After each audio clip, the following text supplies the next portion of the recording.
राजधानी दिल्ली में छात्रों के प्रदर्शन और पुलिस की कथित बर्बरता का मामला अब सुप्रीम कोर्ट की चौखट से होते हुए सोशल मीडिया के संग्राम में तब्दील हो गया है। सुप्रीम कोर्ट द्वारा पुलिस कार्रवाई से जुड़ी याचिका पर तत्काल सुनवाई से इनकार के बाद अब चीफ जस्टिस सूर्यकांत की एक टिप्पणी को लेकर नई बहस छिड़ गई है।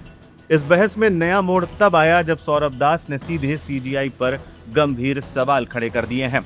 दरअसल बुधवार को chief justice Suryakant, justice Joy Mallya Bagchi और जस्टिस वीवी मोहन्ना की 3 सदस्यीय पीठ के सामने इस मामले को मेंशन किया गया।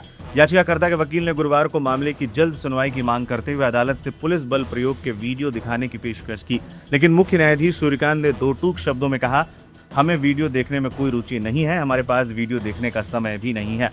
जब वकील ने दोबारा जोर देते हुए कहा कि छात्रों के साथ हिंसा हुई है और वीडियो ही इसका सबूत है, तब भी अदालत ने अपना रुख नहीं बदला। सीजीआई ने सख्त लहजे में कहा, अपना और हमारा समय बर्बाद मत कीजिए, हम कोई वीडियो नहीं देखना चाहते। चीफ जस्टिस की इस टिप्पणी ने सोशल मीडिया पर भूचाल ला दिया। इसके तुरंत बाद सौरभ दास की एक पोस्ट सोशल मीडिया पर तेजी से वायरल होने लगी। सौरभ दास ने सीधे सीजीआई पर निशाना साधते हुए लिखा, इतने बड़े पदों पर बैठे ऐसे लोग हमारे लोकतंत्र पर धब्बा हैं। हमारा सुप्रीम कोर्ट इससे बेहतर का हकदार है। सूर्यकांत जी को समझना चाहिए कि इतना अहंकार ठीक नहीं है। भारत सरकार को उन्हें समझाना चाहिए। आपको बता दें ये पूरा विवाद 20 जुलाई को संसद के मानसून सत्र के पहले दिन हुए संसद चलो मार्च से जुड़ा है। नीट यूजी परीक्षा में हुई कथित गड़बड़ियों के खिलाफ हजारों छात्र कॉकरोच जनता पार्टी के बैनर तले सड़कों पर उतरे थे।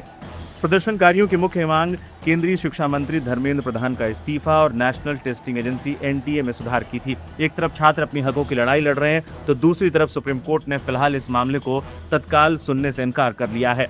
लेकिन सीजीआई पर सौरभ दास की तीखी टिप्पणी ने मामले को एक नया और विवादित राजनीतिक रंग दे दिया है। देखना यह होगा कि क्या इस बयान पर कोई कानूनी एक्शन लिया जाता है। मामले पर आपकी क्या प्रतिक्रिया है, हमें जरूर बताएं।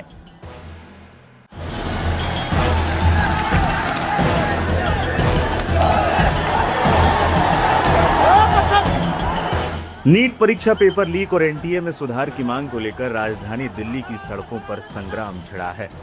लेकिन केंद्रीय शिक्षा मंत्री धर्मेंद्र प्रधान की इस्तीफे की मांग कर रहे छात्रों और कॉकरोच जनता पार्टी को अब सुप्रीम कोर्ट से भी बड़ा झटका लगा है। बुधवार को सुप्रीम कोर्ट में इस प्रदर्शन के दौरान पुलिसिया कार्रवाई के खिलाफ एक याचिका दाखिल की गई थी। याचिकाकर्ता ने इसे तत्काल सूचीबद्ध करने की मांग की थी, लेकिन सीजीआई सूर्यकांत ने सख्त लहजे में कहा, हमारा समय बर्बाद मत करो और अपना समय भी बर्बाद मत करो। जब वकील ने दलील दी कि छात्र महत्वपूर्ण मुद्दा उठा रहे और उनके पास पुलिस की क्रूरता दिखाने वाली वीडियो मौजूद हैं, तो सीजीआई ने बातचीत को बीच में ही काटा और उन्होंने कहा, आपका बहुत बहुत धन्यवाद, हमें वीडियो में कोई दिलचस्पी नहीं है, हमारे पास देखने का समय नहीं है।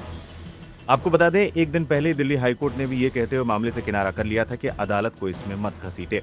मैं आज भारत देश की मेंशनिंग किया था, जिसमें भारत देश के लाखों बच्चे जंतर मंतर पर पीसफुली प्रोटेस्ट कर रहे हैं। हमारे यहाँ से शुरुआत हुई थी। हमने honourable chief justice of India से रिक्वेस्ट किया कि मेरा शॉर्ट ऑब्जर्वेशन की रिक्वायर्ड है लॉर्डशिप, और बच्चे पीसफुली तरीके से प्रोटेस्ट कर रहे हैं। पर सवाल यह उठता है कि जिस प्रकार से उस पीसफुली प्रोटेस्ट को दबाने के लिए विभिन्न प्रकार के जो पेपर लीक के मामले आज देश में चल रहे हैं, उसको प्रमोट करने के लिए जिस प्रकार से दिल्ली पुलिस ने बर्बरतापूर्ण बच्चों पर लाठीचार्ज किया है, जिस प्रकार से टीयर गैसेस छोड़ी गई है, जिस प्रकार से अनएथराइज तरीके से विदाउट यूनिफॉर्म, विदाउट बैच वाले बच्चों को वहां पर यूज करके और बच्चों के साथ में लाठीचार्ज जो कराया गया है, वो भारत देश के संविधान की पूरी तरीके से खिलाफ है। इसमें पुलिस का भी लॉ का वायलेशन है और साथ में सुप्रीम कोर्ट की जो गाइडलाइन है किसी भी प्रोटेस्ट को पीसफुली करने के लिए, उसका भी कंप्लीट तरीके से वायलेशन हो रहा है। साथ में मैंने यह भी लॉर्डशिप को समझाने की कोशिश किया है कि लॉर्डशिप, यह जो लोकेशन जंतर मंतर की है, यह location identified by the Delhi police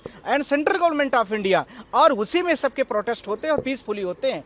पिछले 25 दिन का रिकॉर्ड देखा जाए तो बच्चों का पीसफुली प्रोटेस्ट चला है, उसमें कहीं भी कोई भी ऑब्जर्वेशन पुलिस नहीं कर सकती। पर 2 दिन पहले जिस प्रकार से पुलिस का मिसबिहेव हुआ है, जिस प्रकार से बच्चों को पार्कों में घुस के मारा गया है, जिस प्रकार से दिल्ली पुलिस के जो बड़े ऑफिसर, कई सारे आईपीएस ऑफिसरों को मैंने देखा है कि लड़कियों को थप्पड़ों से मार रहे हैं, तो कोई डंडों से उसको पीछे से मार रहे हैं। बहुत सारे सोशल मीडिया में आप लोग देख, निहत्थे बच्चों पर पत्थर मारा जा रहा है। पत्थरों के बड़े सारे आपने देखा होगा कि वहां पर ट्रैक्टर खड़े हैं और वो क्या कहते हैं उसको, हाईवास खड़े हैं। तो इसमें शॉर्ट ऑब्जर्वेशन की जरूरत है, पर कोर्ट ने इस चीज से डिनाई किया है। आज ये बोला है कि अभी मैं इसको नहीं सुन पाऊंगा, और इसके साथ में मैंने बोला है कि लॉर्डशिप इसमें शॉर्ट ऑब्जर्वेशन दिया जाए। साथ में मैंने पेन ड्राइव के साथ में जितने वीडियोस हैं सोशल मीडियाज में जितनी पब्लिश्ड है मीडियाज में, उसको भी मैंने उसमें रखा हुआ है। अब हमारी प्रेयर क्या क्या है, हमने यह बोला है कि बच्चों के 3 बड़ी छोटी प्रेयर हैं। पहला कि एनटीए का जो एग्जामिनेशन अभी कंडक्ट करा रही है नीट का, वो फ्री और फेयर तरीके से नहीं हो रहा है, जो लॉर्डशिप भी जानते हैं, बहुत सारी पिटीशन उनके पोर्टल में पेंडिंग भी है। दूसरा, इसी के साथ में भारत सरकार से मैंने कोर्ट से यह भी मैंने रिक्वेस्ट किया कि एनटीए नामक जो एजेंसी है उसको डिसॉल्व कर दिया जाए। यही दूसरी उनकी रिक्वेस्ट है, और तो कुछ ज़्यादा वो मार नहीं रहे कि कुछ लंबा चौड़ा है। तो इसमें कोर्ट ने बोला कि हम इसको नहीं सुनेंगे और हमें अभी इसमें कोई इंटरेस्ट हम नहीं ले रहे हैं। साथ में मेरा सवाल आप लोगों के माध्यम से है कि हमने 4 चीज़ें जो अपने लेटर पिटीशन के माध्यम से बोला था कि बच्चों को फ्री और फेयर एग्जामिनेशन के लिए गवर्नमेंट जो है वो कहीं पर अकाउंटेंसी नहीं मेंटेन कर रही। दूसरा, इसके साथ में जो बच्चे अभी प्रोटेस्ट पीसफुली कर रहे हैं उनको पीसफुली प्रोटेस्ट करने का आर्टिकल 19(1)(b) और 1(c) में कंप्लीट तरीके से आर्टिकल दिया हुआ है, वो पीसफुली कर रहे हैं। इसलिए उस समय पर जो भी व्यक्ति इस तरह से वायलेशन और लॉ का उल्लंघन कर रहा है, जिसमें पुलिस ऑफिसर, आरएएफ, सीआईएसएफ के जवान और बिना नाम और बिना बैच के, बिना यूनिफॉर्म वाले जिन लोगों ने बर्बरतापूर्ण बच्चों के साथ बिहेव किया है, वो पूरी तरीके से निंदनीय है और उसमें पुलिस एफआईआर होनी चाहिए। इसके लिए भी मैंने कोर्ट से रिक्वेस्ट मेरे पिटीशन में था। फिर ये पूरा विवाद इतना क्यों गर्मा गया है? दरअसल कॉकरोच जनता पार्टी जून से ही जंतर मंतर पर धरना दे रही है। 20 जुलाई यानी सोमवार को उन्होंने संसद मार्च का ऐलान किया। भारी भीड़ के बीच पुलिस और प्रदर्शनकारियों में हिंसक झड़प हो गई। बवाल इतना बढ़ा कि राम मनोहर लोहिया अस्पताल के आपातकालीन विभाग में 186 घायलों को लाया गया। पुलिस के मुताबिक इस झड़प में उनके 118 जवान जख्मी हुए हैं। मामले की गंभीरता को देखते हुए अब तक 6 एफआईआर दर्ज भी हो चुकी है।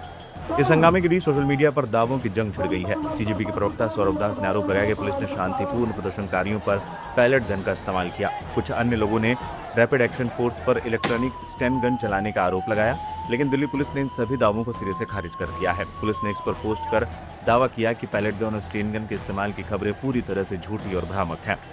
एक तरफ पेपर लीक से गुस्साए छात्र और सियासी दल आर पार की लड़ाई के मूड में है, तो दूसरी तरफ पुलिस इसे कानून व्यवस्था का मामला बता रही है।